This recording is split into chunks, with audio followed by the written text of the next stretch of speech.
saudações pessoal, sejam todos bem-vindos a mais uma edição do Pod Life e hoje a nossa edição é edição Saúde. Então vamos falar um pouco sobre uma doença que acaba por acometer muito o nosso país e também dizer a sua forma de tratamento, a sua forma de prevenção. Mas antes disso vocês já devem saber, né, como é que isso funciona. Se quiserem vestir bem, basta pesquisarem por Break Angola e movimentarem o vosso estilo.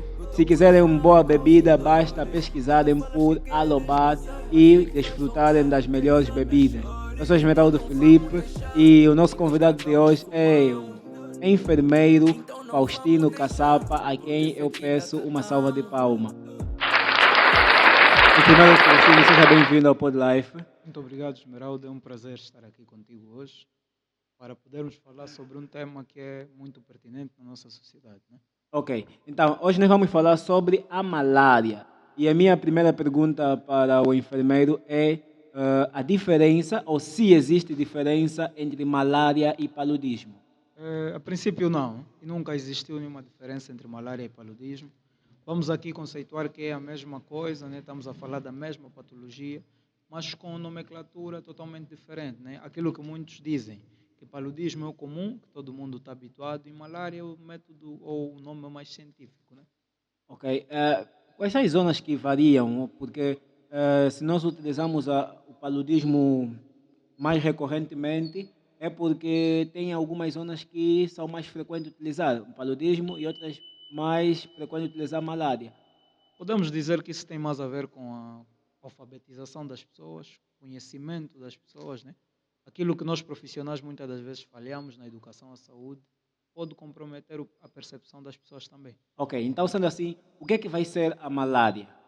Vamos dizer que é uma doença infectocontagiosa, né? Que é causada pelo mosquito, e esse mosquito coloca em nós um parasita que é o protozoário do gênero Plasmodium, que é capaz de manifestar as suas diferentes formas no nosso organismo, né? E assim causar essa doença. Essa doença normalmente para que haja a sua primeira manifestação leva quanto tempo?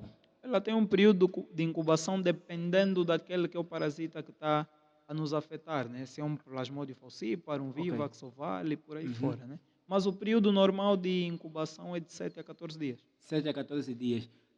Falou agora sobre os demais plasmódios que existem. Cá no nosso país, já temos presentes esses tipos de plasmódio? É, o mais comum que os laboratórios normalmente identificam é o Plasmodium falciparum, né? Uhum. Porque a maior parte dos quadros em Angola são quadros de malária grave. Ok, Então, e o maior parasita que aparece é esse, o Plasmodium falciparum, né? ok. Plasmódio falciparum é mais recorrente em que zonas do nosso país? Vamos dizer que é em todas, porque a malária no nosso país é endêmica, né? Ok. Está em todas as... Endêmica quer dizer o quê? Quer dizer o quê? Significa que é uma doença que ocorre em tudo, em quase todas aquelas populações que existem, né? Ok, ok. Então, sendo uma doença endêmica e que atinge a maior parte das pessoas, quais são os principais fatores que vão estar na base dessa doença? O principal fator nós todos sabemos qual é a falta de saneamento básico, né? Os nossos níveis pobres de governação também influenciam muito nisso, né? Porque se nós não tivermos um saneamento básico precário, nós não vamos ter malária, isso é óbvio, né? Olhamos para a Europa e conseguimos dar conta. Mas nós conseguiríamos mesmo eliminar esses problemas ao ponto de eliminar a malária no nosso país? Se tivéssemos um saneamento básico coercivo, sim, conseguiríamos. Há quanto tempo é que essa doença tem atacado o nosso país, né? Vamos falar do nosso país, mas vamos generalizar também um pouco, o nosso continente. Há quanto tempo é que essa doença tem atacado? Vamos dizer que isso já está há mais de sei lá quantos anos, mais de 1000 anos, se calhar. Ok. Nós nascemos com malária e infelizmente também vamos morrer com malária, né? Então é certo dizer que todo angolano tem um percentual de malária?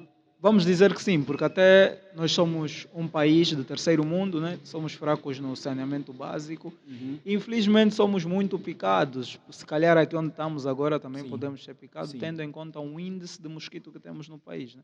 Ok. É certo dizer que alguém tem malária ou paludismo incubado? É certo, sim. Eu vou considerar certo tendo em conta aquela que é a alfabetização das pessoas, né? Se alguém aparece para mim e diz que tem paludismo incubado, eu vou classificar esse estágio da malária como um estágio que nós conhecemos, que é o estágio exoeritrocítrico, né? Em que Ok. este plasmódio ainda está fora da nossa célula vermelha, que são as nossas hemácias, ainda não começou a manifestar as suas situações clínicas, né? E por isso nós vamos considerar que sim, está incubado, né? Ok. E quais são as complicações mais recorrentes quando alguém tem a malária? Isso nos seus estágios. Exatamente. Dependendo do estágio, nós vamos dizer que a complicação é porque estamos em presença de uma gravidade da doença. Uhum. E uma das complicações, eu vou dizer, de um estudo que eu fiz recentemente no Hospital do Prenda, a maior complicação vista em pacientes que tinham malária grave, nesse caso, é a disfunção renal.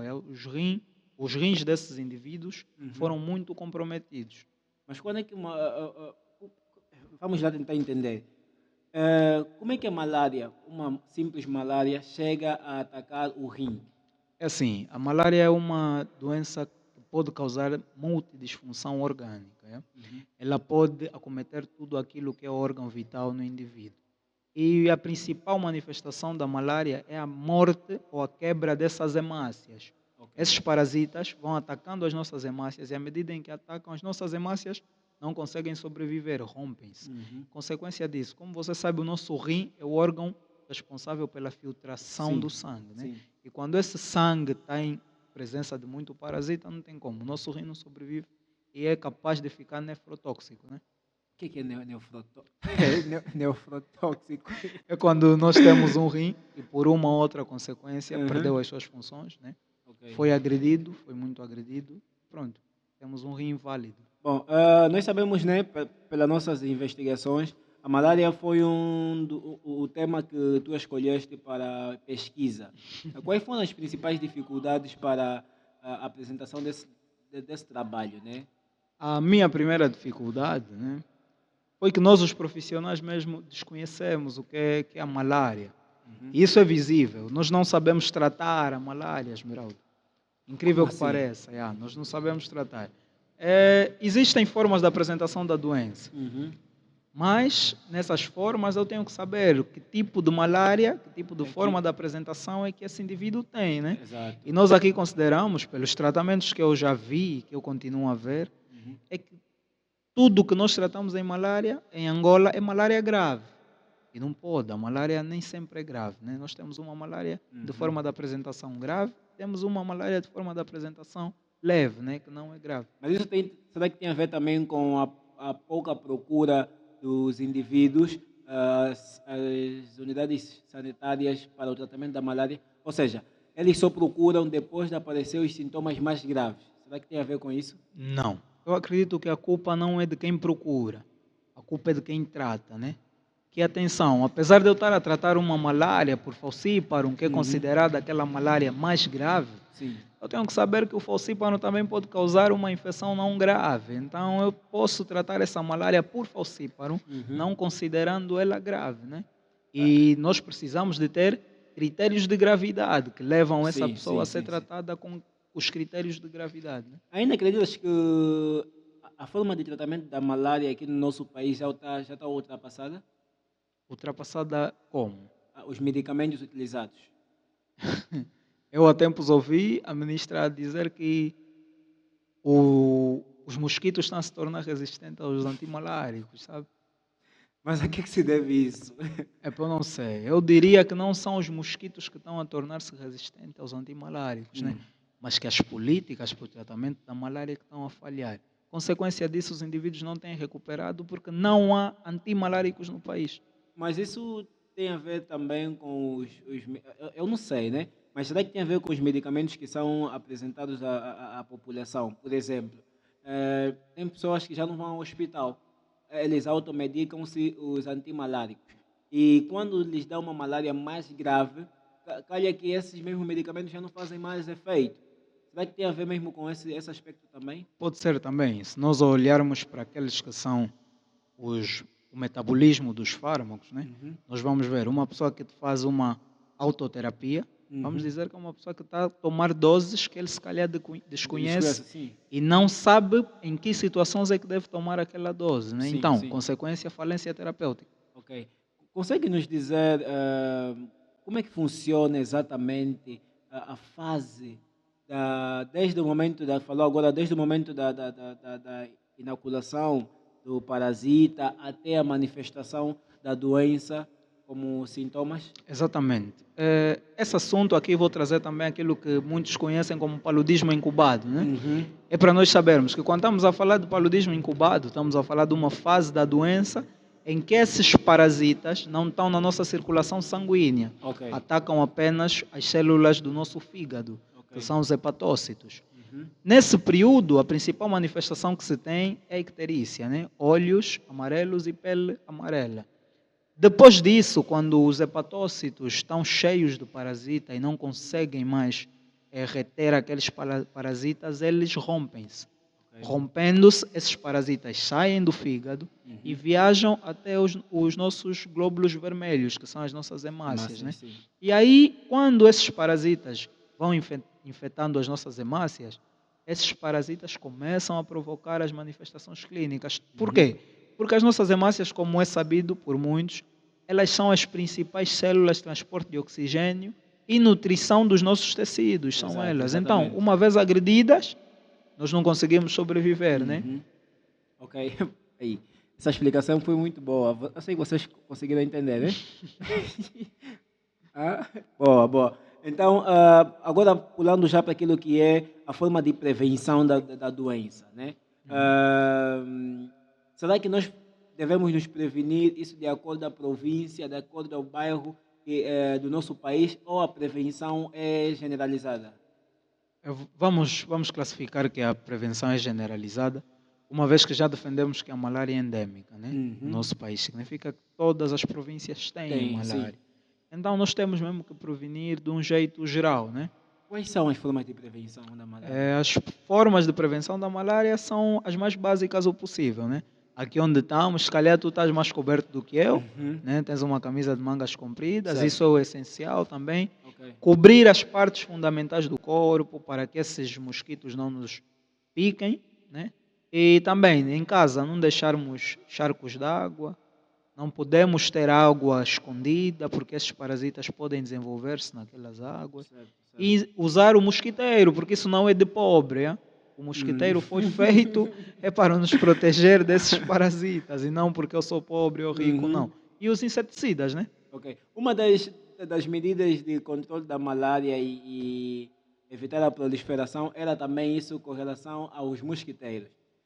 Existia um programa que fazia com que as pessoas mais vulneráveis, por isso é que acho que usou a palavra pobre, né? Mais vulneráveis usassem os mosquiteiros, mas foi retirado esse programa. Isso acaba por mexer também naquilo que se defende no combate da malária? Sim, claro. Agora que disseste isso, eu tenho um tio que falava que a melhor forma de condenar o homem é vendendo-lhe, né? Ok. Então, as pessoas, esse programa se calhar foi retirado porque aquilo estava sendo entregue de favor. Exato. Se calhar estavam a perder, né? Sim. Então, vendendo, eles vão fazer muito mais dinheiro. E eu acredito que é uma pena, porque existem pessoas carenciadas mesmo, que não têm como comprar um repelente, comprar um inseticida, e o mosquiteiro poderia ajudar muito, mesmo muito. Ok. Um dos assuntos muito polêmicos também que a nossa malária, né? Vou dizer nossa porque nós sofremos com isso, é a questão da malária cerebral. Exato. Como é que funciona a malária cerebral? Essa forma, nós vamos dizer que é uma das formas de apresentação da malária que nós podemos considerar mais grave, né? Hoje em dia nós já não falamos malária cerebral, estamos a falar malária com disfunção neurológica, certo? Ok. Então, esta forma é uma forma em que o paciente ou a pessoa perde-se totalmente. Nós temos uma escala de avaliação neurológica que é a escala de Glasgow, né? Ok. E o indivíduo, numa escala de Glasgow saudável, ele tem de ter valores acima ou até 15. Ele tem que ter valores de 7 até 15 para a sua escala estiver boa. Se tiver valores abaixo disso, significa que as funções neurológicas desse indivíduo estão a falhar. Tudo por quê? consequência deste mesmo parasitismo sofrido, né? Mas como é que funciona isso? Uma vez que as nossas hemácias foram acometidas com plasmódio, Uhum. elas não conseguem transportar oxigênio suficiente ao nosso cérebro. Certo. E o nosso cérebro, por mínimo que for aquele oxigênio, pode começar a ter as suas funções alteráveis, né? Uhum. E consequência disso, não tem como, você vai esquecer o teu próprio nome, Uhum. Esmeralda. A pergunta que também não se cala é que muitas das vezes eu via no hospital pessoas que entravam com a malária num estágio mais avançado e que tinham várias disfunções. E ficava naquilo. Ele tem disfunção renal, tem disfunção hepática e tem disfunção neurológica. Será que essa disfunção neurológica algum dia pode ser revertida e o indivíduo sair bem? Sim, sim, sim. Pode, né? Pode. Eu já vi casos que pode, mas vamos dizer, o cérebro é o cérebro. Uhum. O cérebro é um órgão que, se for sofrer uma lesão, as lesões podem deixar sequelas, né? Certo. Mas sim, pode haver reversibilidade, uma vez que existem fármacos apropriados para tratar aquilo que é a classe principalmente dos ansiolíticos, que servem para tratar essas disfunções. Falando já também dos fármacos, como é que nós devemos tratar a malária seguindo a terapêutica médica? Exatamente. A Organização Mundial da Saúde e também o nosso Ministério da Saúde, o nosso Ministério da Saúde elaborou, por incrível que pareça, nós temos um manual, que é o protocolo da malária, que De temos... tratamento da malária. Exatamente. Deve Ok. ser tratado seguindo as regras daquele protocolo. Mas aqui você vai sozinho ao hospital, Aham. não tens critério de gravidade e começam a te dar 2 injeções de arteméter no primeiro dia. Por incrível que pareça, quer dizer, eles estão a te considerar grave, mas tu não estás Aham. grave nem apresentas quadro grave, né? Então, para nós tratarmos a malária, devemos saber se o paciente tem quadro leve ou se Ou tem grave. quadro grave. E os medicamentos também vão variando de acordo com a gravidade. Exatamente, exatamente. Para a medicação para a malária leve, nós vamos utilizar aqueles que são os derivados de artemisina. Vamos utilizar o famoso Quartem, né, Ok, que é o boa.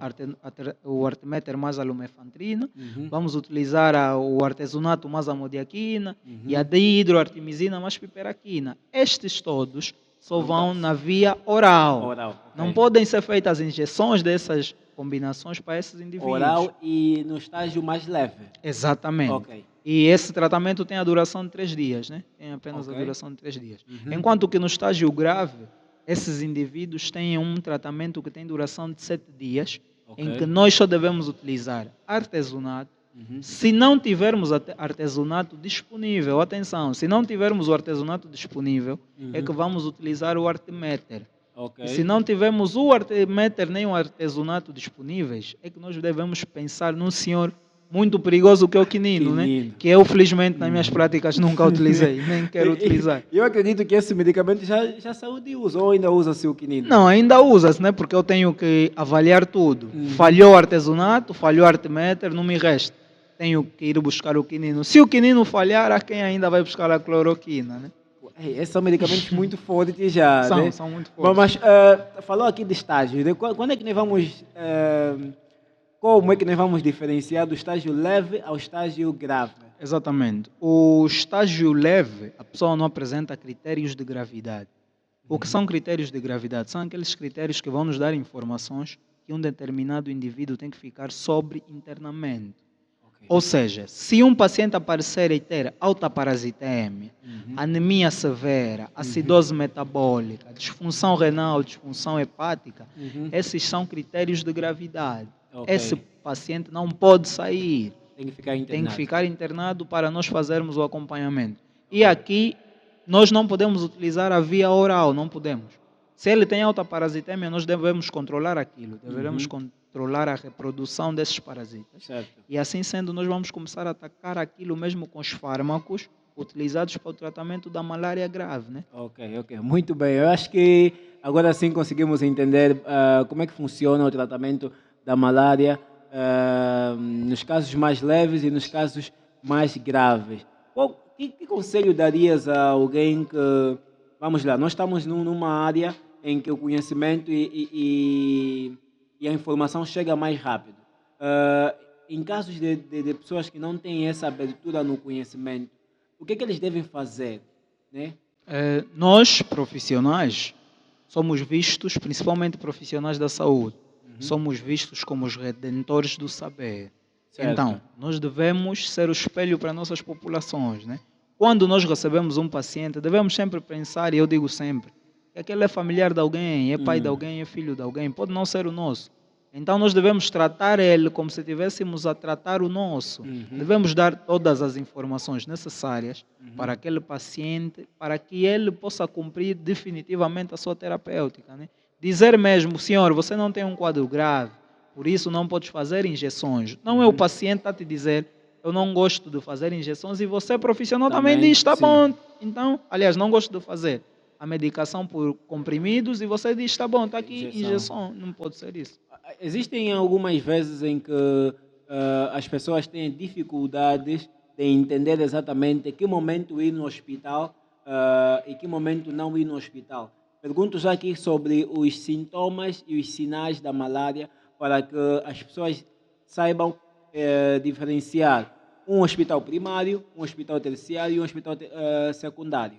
Quais são os sintomas que levariam alguém a uma dessas classificações de hospitais? Vamos começar mesmo pelo nível 1, né? São aqueles hospitais primários, né? Centros de saúde, postos médicos. Certo. Ali só vão pessoas que têm os sintomas leves da malária. Sintomas leves esses que não podem parecer muito leves, Sim. atenção, né? Devemos ter uma cefaleia, que é dor de cabeça, dores nos músculos, dores nas articulações, febres. Esses sintomas iniciais podem ser indicativos de malária ou de uma outra doença tropical, né? Então, devemos ir a estes primeiros níveis para poder saber exatamente o que é que eu tenho. Agora, o que é que vai me levar para os dois níveis a seguir, o nível 2 e o nível 3? São aquelas condições, como já citei, de gravidade, né? O indivíduo não consegue se colocar em pé, o indivíduo está com vômitos severos, o indivíduo apresenta uma coloração amarelada, que é sinônimo de icterícia, o indivíduo possivelmente, né, a mãe vê nos olhos e diz, esse tipo tem anemia. Certo. Essas condições nós não podemos atender no nível 1, porque não há capacidade para o diagnóstico dessas condições, né? O nível 1 é apenas para diagnósticos mais fáceis, mais iniciais, né? Então, se o indivíduo aparecer com esse critério de gravidade, deve ser encaminhado diretamente para o nível 2 ou nível 3. Boa, muito bem. E quais são os conselhos que tipo de conversas é que um profissional de saúde deve ter com alguém que está internado por malária no hospital? Eu acredito que a maior conversa que podemos ter ali é fazer esse indivíduo aderir à medicação. Esse indivíduo deve aderir à terapêutica, né? Uma vez que depende muito da terapêutica para que esse indivíduo recupere. Já aconteceu alguma vez no trabalho teres que fazer a medicação de alguém que está com malária e ele negar? Já aconteceu. Eu já tive casos mesmo que a pessoa estava a me dizer que não gosta de comprimidos, né? E ele só queria injeções. E foi uma luta até você conseguir trazer ele para o teu conforto, dizer que não, a tua condição não pode ser apenas injeção, a injeção é para aqueles casos mais graves e o senhor não está. Já tive isso. Sim. E como é que conseguiste superar? Foi algo que, enquanto enfermeiro, o trabalho foi individual ou tiveste que chamar os outros membros da equipa para sensibilizar? A técnica que eu utilizei foi um paciente também, né? Olhei para os dois e eu expliquei, olha, estás a ver aquele quadro daquele senhor ali? Você não está nesse quadro, então esse senhor aí é que merece as injeções, você não merece essas injeções. Muito bem, muito bem. Bom, eu penso que conseguimos reter muita informação concernente à malária e a sua forma de tratamento.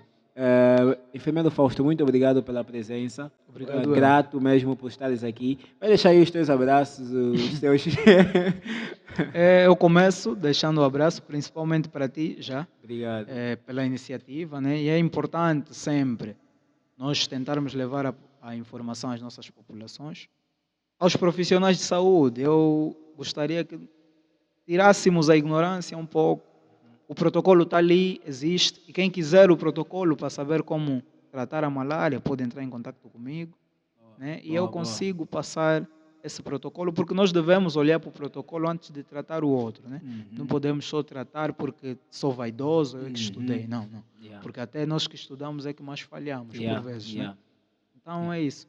Ok. Sendo assim, damos por encerrado a nossa edição do Pod Life, edição Saúde. Se tiverem alguma pergunta, se tiverem alguma dúvida, deixem lá nos comentários para que nós consigamos trazer mais vezes o enfermeiro Faustino para falar sobre diversas doenças e assim aprendermos juntos.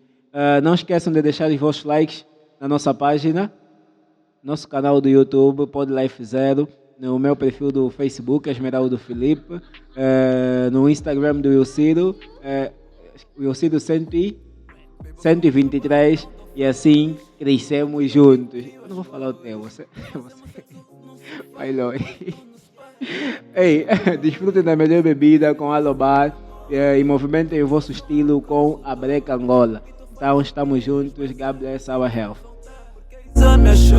Então não vamos deixar ninguém estragar o nosso mambo.